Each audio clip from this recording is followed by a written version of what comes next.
Oke, kita selanjutnya bakal bikin buat kelas perpustakaan yang bisa menyimpan banyak arsip dalam array. Lalu buat metode untuk menambahkan dan menampilkan semua arsip.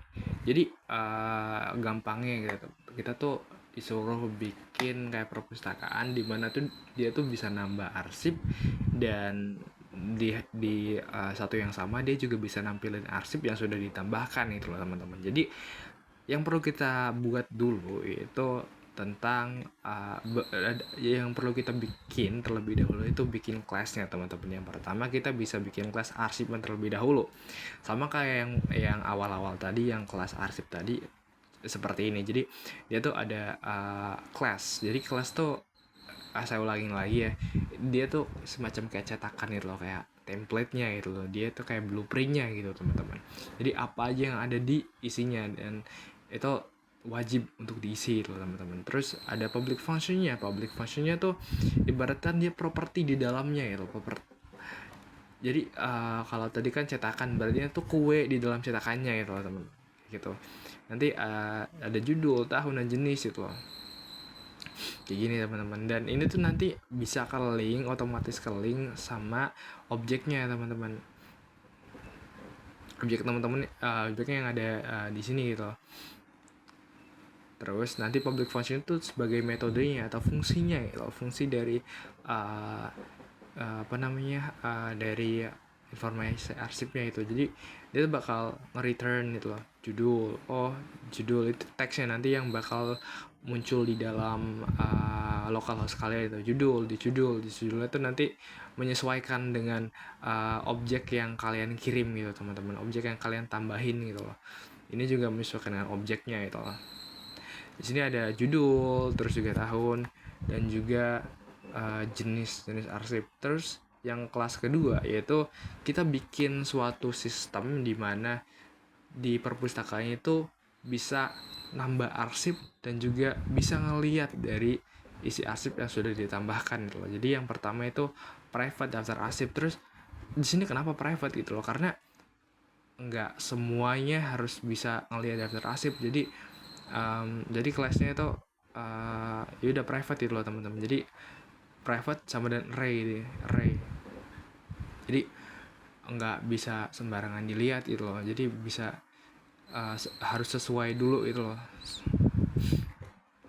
Jadi lanjut, di sini ada public function, itunya propertinya nanti tambah arsip sama dan arsip itu loh. Di sini di sini objeknya teman-teman, tambah arsip, dia ke arsip itu loh. This nanti berhubungan dengan daftar arsip. Ini propertinya teman-teman, daftar arsip array gitu. Jadi berhubungan sama ini nanti, sama dengan ini, sama dengan arsip gitu loh. Terus di sini untuk fungsi atau metodenya itu bisa menampilkan arsip gitu loh teman-teman, bisa menampilkan arsip gitu. Di sini kan untuk fungsi tambah arsipnya teman-teman, kali ini untuk menampilkan arsipnya ya loh. Jadi nanti bisa di sini nanti saya bakal jelaskan. Terus ini untuk tampilkan arsip, public functionnya untuk menampilkan arsipnya, untuk for each atau setiap gitu loh. Setiap this daftar arsip, ini setiap daftar arsipnya as arsip gitu loh. Echo arsip nanti berhubungan dengan informasi arsip yang ada di kelas arsip ini teman-teman. Dan nanti ada BR itu berarti break ya, berarti ya break gitu loh, bersama dengan dia ganti alinea gitu teman-teman. Oke, terus di sini itu objeknya gitu. Objek pertama yaitu perpustakaan Samudani perpustakaan gitu. Terus dilanjut dengan perpus tambah arsip. Jadi ini tuh opsi buat saya pengen nambahin arsip nih gitu. Yaudah, nanti tambah arsip berarti kan secara langsung masuk ke database ini teman-teman. Bukan database ya, masuk ke fungsi ini teman-teman. Tambah arsip gitu loh. Tambah arsip nih, tambah arsip keuangan.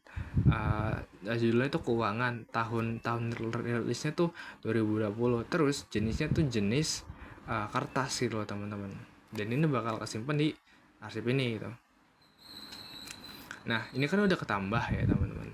dan juga yang kedua ini HKN. Dan ingat, karena kita array berarti kita bisa menyimpan lebih dari satu, ya kan, karena array gitu. Array itu dia bisa menyimpan banyak ya di dalam satu objek gitu teman-teman. So ya udah, dan ini tuh kan udah kesimpan di sini ya, ini udah ditambah arsip, udah kesimpan itu loh. Berarti dia udah masuk ke daftar arsip teman-teman, karena public function daftar arsip nih, udah masuk ke daftar arsip.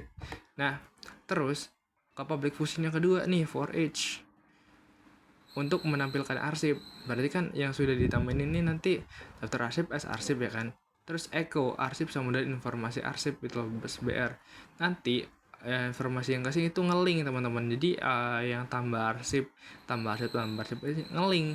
Jadi dia tuh langsung ngisi nih juga, langsung ngisi judulnya, tahunnya, jenisnya gitu loh teman-teman. Oke, jadi kayak gitu. Nah, dan yang terakhir ini simulasinya itu perpus tampilkan arsip. Nanti dia bakal munculin arsip-arsip yang sudah ditambahin, which is itu ini dua ini loh teman-teman. Jadi kita bisa lihat langsung aja di dalam localhost-nya. Nanti hasilnya tuh kayak gini teman-teman.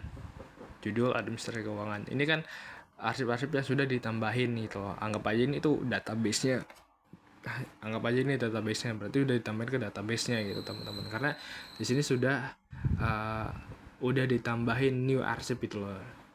Jadi ketika dia ngomong pengen tampilkan arsip, ya udah dia bakal ngasih output, oh arsip yang sudah ditambahin tuh 2. Ya udah, nih arsipnya itu. Jadi gitu teman-teman. Sekian, terima kasih untuk soal ke 3 dari OOP.